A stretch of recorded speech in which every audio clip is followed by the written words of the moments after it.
begins in New Mexico, in the darkness of a desert morning. On July 16, 1945, the atomic age is born. A scientific thunderbolt gives a preview of its destructive force.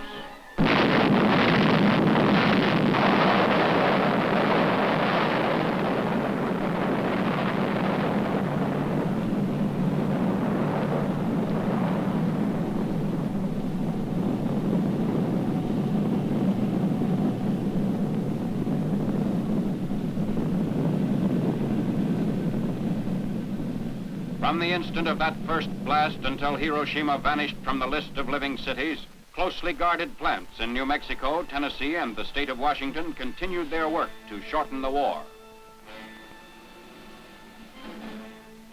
Hiroshima, one of Japan's arsenal cities, was selected as the first to feel the weight of atomic power.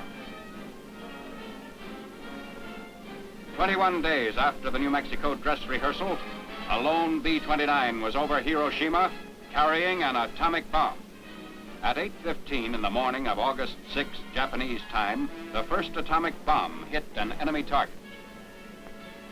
The bomb was aimed to explode above 0 point, a spot in the city at the junction of the Motoyisu and Ota rivers.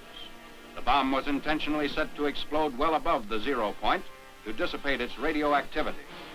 Here is the pictorial record of the result. At 0 point, directly beneath the explosion, the soldier in the scene is pointing at the spot from which all damage to the surrounding area was measured in terms of distance from the center of the blast. Within a mile of 0 point, the devastation speaks for itself. But in these very ruins, Army cameramen have found and filmed pictorial evidence that tells in twisted steel and stone the effect of death-dealing atomic power. For example, this was the site of the main Japanese military headquarters. There were approximately 20,000 Japanese military personnel stationed here. They are among the missing. A lone concrete smokestack indicates where a bustling factory once stood.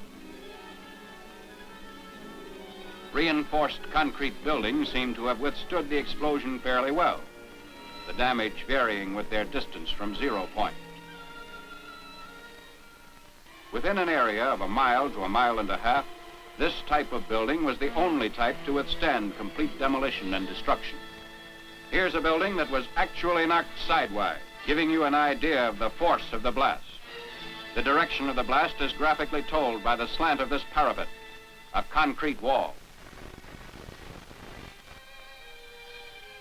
Etched in the stone base of what was the Russo-Japanese War Memorial are telltale lines, atomic handwriting for all to read. Another signpost of the direction and force of the explosion is blasted in the polished granite base of this statue. The light surface indicates the angle of the blast, 2/10 of a mile from 0 point. Many of the shattered windows pointed like skeleton fingers the direction of the atomic wind of death. On one side, blown in. On the other, blown out, with atomic tornado force. Inside, the flash burns on the chairs give eloquent testimony on the heat of the blast a mile from 0 point, which singed the mohair upholstery like a blowtorch. Hiroshima City Hall, which stood at an angle of 45 degrees to the direction of the explosion, had its doors and windows blown in, but suffered much less damage than buildings squarely in the path of the blast. The windows and doors offer mute evidence of the way the blast swept into the structures.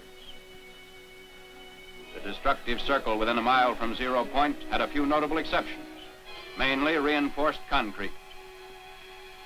On the edge of the area of greatest damage was a landmark, the Red Cross Hospital, which never ceased functioning, although it sustained damage. Today, it dominates the desert of a debris that was Hiroshima. Another notable exception to the general demolition was the Higaski Railroad Station in East Hiroshima, a mile and a half from the center of the blast. This building, however, suffered extensive damage. The twisted steel beams and concrete wall show the effects of the tremendous concussion.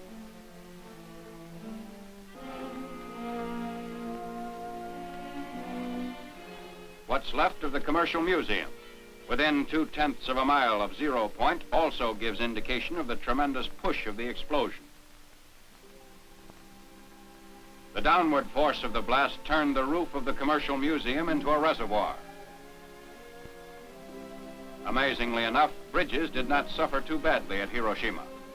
This steel rail bridge, 1 mile from zero point, had the side toward the explosion virtually blasted by flying particles, which removed almost all the paint. But the side away from the explosion did not need a new paint job. Roads in the area fared better than buildings or bridges. Shortly after the fires died down, traffic was resumed. Today, these highways through the ruins are again in use. Beside our military traffic trudge the survivors of vanished Hiroshima, the first city in history to be atom-bombed into oblivion. Even 4 miles away, the effects of the atomic blast were felt. Although a hill between the novitiate of the Jesuits and zero point lessened the intensity, windows of the main building were shattered. A group of priests witnessed and survived the Hiroshima blast. One of them, Father John Zymus, tells what he actually saw. An eyewitness account. I was in my room, which faces the valley, and suddenly I saw a light, like magnesium light, flashlight, which filled the whole valley. And looking out of my window to find out the reason for this peculiar phenomena, I saw nothing besides this light. And turning from the window to the door of my room, I heard a crash. It may have been 10 seconds after seeing the light, the flashlight. And immediately I was covered with splinters of the window frames and glass sticking into the walls and actually in my flesh itself.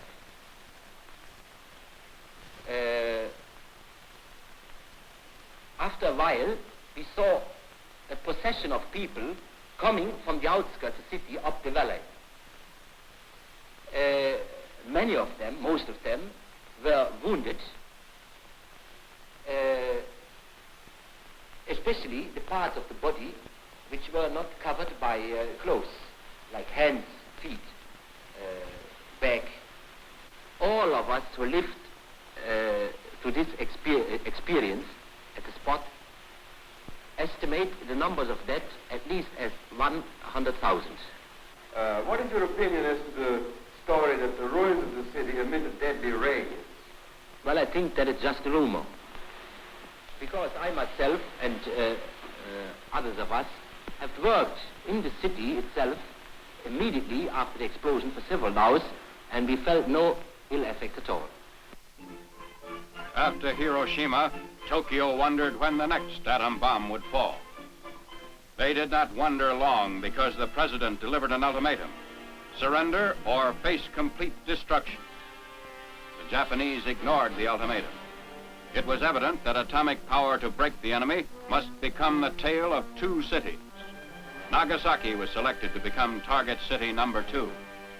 Exactly 3 days after Hiroshima, a B-29 set out for Nagasaki. Instructions were precise.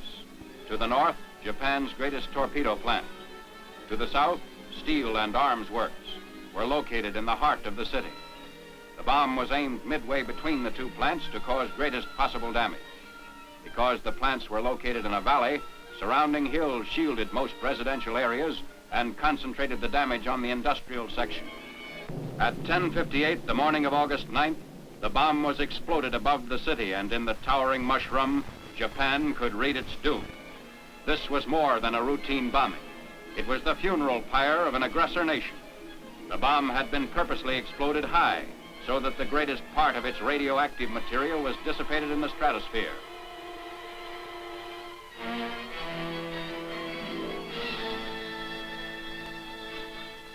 From the air, the skeletons of the Mitsubishi plants made evident that Nagasaki's war-making power was totally destroyed.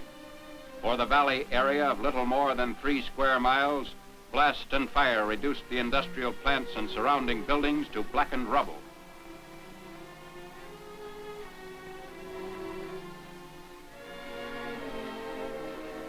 The Mitsubishi Steel and Arms Works extended almost a mile in length. Before the blast, these were modern buildings constructed like our own American factories. Closer examination of the ruins shows the same complete destruction that characterized the ruins of Hiroshima. Damage to equipment and machinery used in the manufacture of naval rifles, AA guns, and heavy artillery was such that even if Japan had determined to commit suicide by continuing resistance, she could not have salvaged much from the ruins. Smokestacks bent but did not break before the blast. And roads were unaffected, people using them without ill effect shortly after the explosion. The ruins revealed beyond doubt the existence of the shadow factories the Japanese had set up in the nearby residential areas of the industrial valley. You have seen the swath of destruction created by atomic power in this tale of two cities. The world's greatest minds in science, statecraft, and military matters are wrestling with the problems created by the atom. On this spot, outlined in stone, is a figure representing the average man, regardless of his race or creed. These atomic footprints on the sands of time can never be erased. They point a path which leads to unparalleled progress or unparalleled destruction. Just as in the darkness of the desert morning when the atomic age was born, atomic power puts the question squarely to mankind.